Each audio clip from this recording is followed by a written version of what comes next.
বন্ধুরা, শুভ জন্মদিন আমার দিদি ভাইয়ের, তাই ব্লগটা তুলে ধরলাম। 35 বছর পূর্ণ হলো।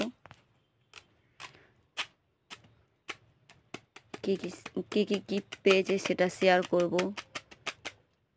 আমরা তিন ভাই বোনই একসঙ্গে ফটো তুললাম। আমার মা পায়েস খাওয়াচ্ছে।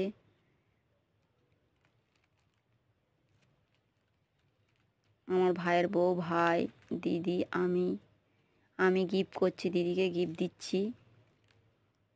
গিফটটা দিয়েছি শাড়ি। সবাই মিলে একটা ফটো তুললাম।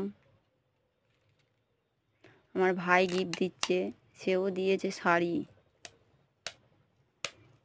শেষমেশ বিরিয়ানি করা হয়েছে, বিরিয়ানি খাওয়া হবে, তাই এখন শেয়ার করছি তোমাদের সঙ্গে।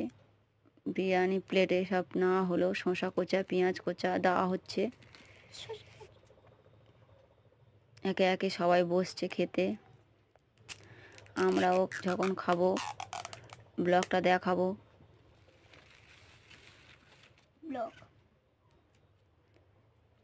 তবু বিরিয়ানিটা খুব সুস্বাদু হয়েছিল, দারুণ বিরিয়ানি হয়েছিল। খেয়ে খুব সুন্দর লেগেছিল, খুব ভালো। সবাই আমার দিদিকে আশীর্বাদ করো, যেন ওর সামনের দিনগুলো আরও শুভ যাক।